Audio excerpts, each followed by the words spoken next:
Tenemos para hablar de muchos temas, pero que está el diputado Roberto Feletti. ¿Qué tal, Roberto? ¿Cómo estás? ¿Qué tal? ¿Cómo están? Buenas noches. Viceministro de Economía. ¿Se metieron con los bancos? No, a ver, digo, una de las largas discusiones en este país, inclusive por aliados y opositores de izquierda de nuestro gobierno, integrante del Frente para la Victoria, o opositores... ¿Hay gente a la izquierda de este gobierno, Feletti? Hay gente que está un poco por fuera del peronismo tradicional, digamos. Plantea realmente la renta financiera. Hemos escuchado hablar del problema de la renta financiera y que no se... Bueno, el gobierno acaba de discutir la renta financiera. Digo, el informe es muy claro, el informe es contundente, está diciendo tasa del 30-40% para financiar consumo, comisiones elevadas que normalmente tienden a financiar el gasto operativo del banco, con lo cual lo que el banco paga de depósitos y presta le queda libre, o sea, el diferencial le queda libre. Tenemos tasas muy altas, comisiones muy altas, y además interviene en el margen de intermediación de los supermercados. O sea, un pedazo de un voluminoso esquema de ventas para el consumo, que sabemos que es lo más importante porque es la demanda más inelástica que hay. Digamos, buena parte de los salarios van a gastar en los supermercados, sobre todo en los grandes centros urbanos. Ese es el modo de comercialización de los grandes centros urbanos. Bueno, está apropiado por los bancos. Eso define una discusión sobre la renta financiera. Y fijemos cómo incide. ¿Qué estamos discutiendo hoy? Incluso dicho por varios funcionarios de mi gobierno, problema de competitividad. Y enseguida la derecha, cuando habla de problema de competitividad, ¿qué dice? Y los salarios son muy altos.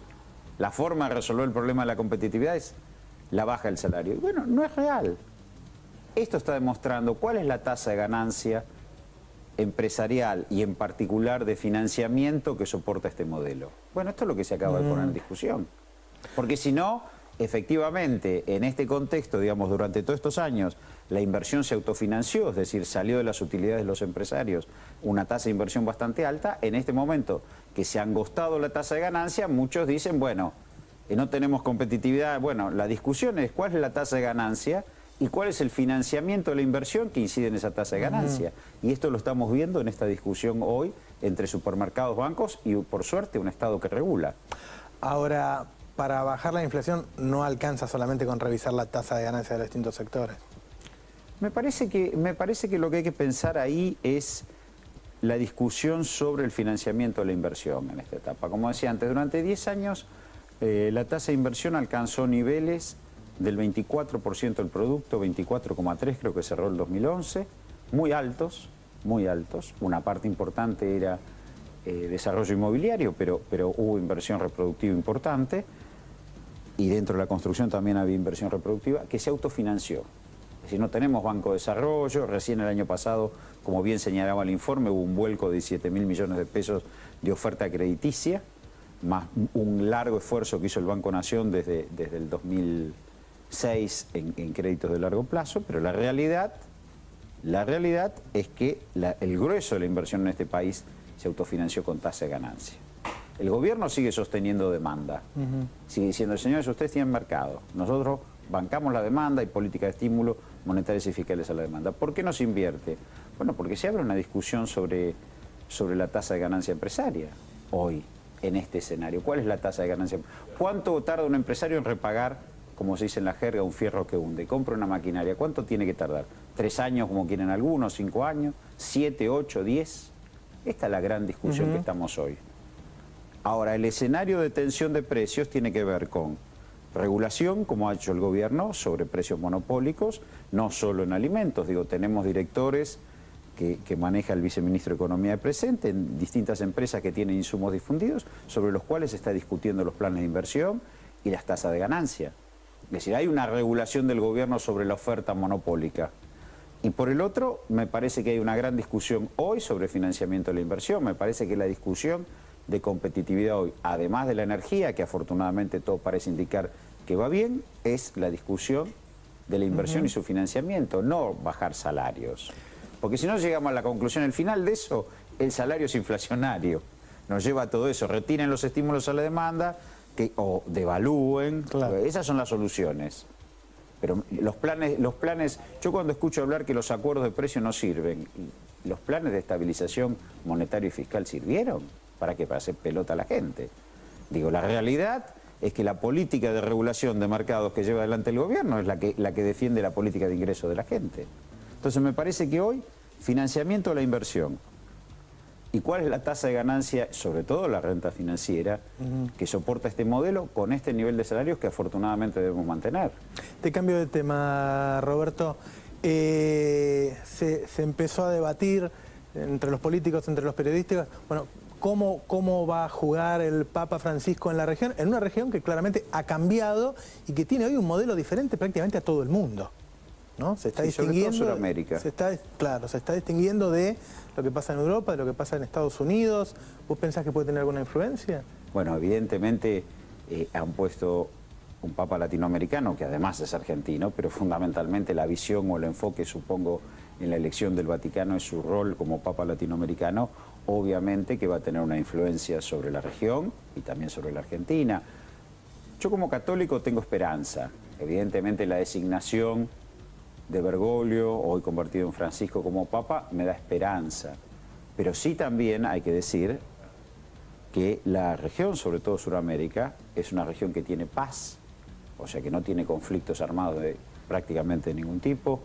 Es una región que tiene democracia hace muchísimos años y una democracia cada vez de mayor calidad. ¿Por qué? Porque hay más ciudadanía, la protección social, el empleo y demás genera ciudadanos más libres. Es todo lo contrario a lo que se dice. Cuanto más se consagran derechos, inclusive el matrimonio igualitario que yo escuché discutir en el bloque anterior, estamos creando mejor ciudadano, por lo tanto hay más democracia. Y el otro tema es que hay crecimiento económico con inclusión social, un crecimiento económico, porque en los 90 también hubo crecimiento económico, pero con desempleo. Hoy hay un crecimiento económico con inclusión social. Entonces, lo que uno espera es que el Papa, en su pontificado, tome esa agenda y la profundice. Esa es la esperanza. Realmente es la esperanza de los católicos, de los que somos humanistas, de tomar una agenda sobre un continente, sobre todo Sudamérica. México tiene algunos problemas que resolver, pero sobre todo Sudamérica, de paz, de democracia creciente, ampliada y de fuerte inclusión social, y lo profundice. Esa es la expectativa que uno tiene. Después entramos a discutir la figura del Papa, porque es argentino y como es argentino lo conocemos todos. Bueno, ahí te iba a decir, el Papa, siendo Bergoglio, fue crítico de este gobierno. Como es argentino, lo conocemos todos, sí. Esa esperanza que obliga a la cautela. Y obliga a la cautela es que, por ejemplo, y yo fui ministro de la Ciudad de Buenos Aires, uno vio la intervención de la Iglesia, en particular de Bergoglio, en el conflicto político y la crisis política que suscita la tragedia de Cromañón, donde termina interactuando con políticos definidamente de derecha, como es Santiago de Estrada o Gabriela Michetti. Digo, eso también me hace ruido, ¿no? No te lo voy a decir que... porque uno lo vivió muy de cerca todo ese proceso, lo que supuso la destitución de Ibarra y demás. Y ahí hubo una intervención, una mediación, una acción que estuvo teñida de... no niego, y yo tengo una excelente relación con el padre Carlos Acaputo de la Pastoral Social, hemos hecho en el 2001 inclusive del Banco Ciudad un excelente trabajo y sé que es una persona muy cercana a Bergoglio, pero tampoco niego que sus operadores políticos, la verdad, eran de derecha. Entonces, bueno, esas cosas me hacen ruido, digo, la esperanza a veces se tiñe de cautela. De todos modos, creo que para la Grey, para la feligresía, es una noticia importante. A ver, la presidenta mañana va a mantener una audiencia con el Papa, así que suponemos que ahí, creo que la presidenta también fue clara en torno a esta agenda. Digo, la expectativa de una agenda hoy de potenciar lo que vive la región. Y esto creo que es, porque no es una región en crisis, es justamente distinto. Por eso uno se dice, bueno... ¿Qué expectativa puede haber de esta audiencia de la presidenta con el Papa? ¿O lo ves como una cosa muy formal, qué sé yo? No, ¿O me pensás parece que de no. última, cuando estén solos, pueden hablar? Mirá, me parece que la presidenta... decía Petrella, que es del PRO, digo, sí. no lo vamos... Argentina tiene una influencia sobre la región importante.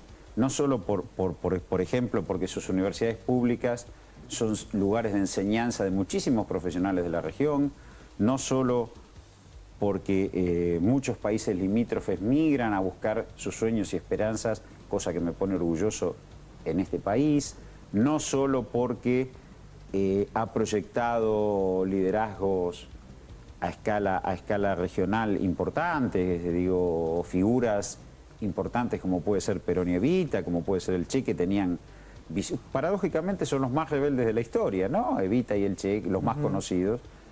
Entonces es lógico que en esa discusión de nuestra presidenta con un Papa argentino haya una discusión sobre el rol de Argentina en la región, porque evidentemente, más allá de que el Papa va a tener que resolver la crisis económica grave que atraviesa el Vaticano, los problemas de desvíos y problemas graves de corruptelas que han alejado la Iglesia de la gente, digo, independientemente de eso, es indudable que va a tener una política latinoamericana. Es indudable que va a visitar el continente, es indudable que va a mantener reuniones con actores políticos. Creo que Jorge lo decía, así lo vive la Revolución Bolivariana, así lo vivió Correa, un lugar donde la religiosidad y política van de la mano. En Argentina eso no se da. ¿Por qué? Porque la jerarquía eclesiástica realmente jugó otro rol. Nosotros no tuvimos una primera lectura, uno piensa que va a estar en contra de los cambios de la región. No sé, yo no quiero firmar, yo tengo esperanza. Yo tengo una visión de esperanza. Digo, la región ha construido un modelo después de muchísimos años, porque recordemos que los últimos esfuerzos fueron el modelo de sustitución de importaciones, los nacionalpopulismos. Ha construido un modelo de democracia ampliada y de crecimiento económico, de integración sur-sur con el Asia-Pacífico, digo, importante. Me parece que la presidenta en la entrevista con el Papa va a cumplir el mismo rol que cuando la presidenta se carga el trabajo de irse a recorrer el Asia-Pacífico para pensar cómo colocamos productos argentinos. Hay una visión de liderazgo muy amplia en la región. Me parece que aquí lo que se va a discutir es esa agenda de la paz, de la ampliación de la democracia y de la ampliación de la inclusión. Creo que eso no podría ser de otro modo. Ahora, la Iglesia vive un momento muy difícil también, ¿no? Vive un momento difícil porque creo que, también se dijo en el bloque anterior, la teología es abstracción y hay problemas terrenales. Si bien se estuvo en contra del neoliberalismo, no hubo afirmaciones decididas en cuál es el modelo en donde se contrapone, porque en definitiva, ¿qué es el neoliberalismo? El mercado asignando recursos en función de su tasa de ganancia. Y el que gana, gana, y el que pierde, en general pierden muchos y ganan poco. Digo, bueno, tampoco ha habido un modelo. Hablamos de la doctrina social de la Iglesia, hablamos del social cristianismo, pero realmente no han sido corrientes que han podido instalarse. Bueno, veremos este debate. Me parece que la figura del Papa en entrevistas con los líderes latinoamericanos en búsqueda de esa agenda común sobre un terreno muy fértil, porque es un terreno muy fértil, es bueno, es un momento bueno realmente. Muchas gracias, Roberto Feletti.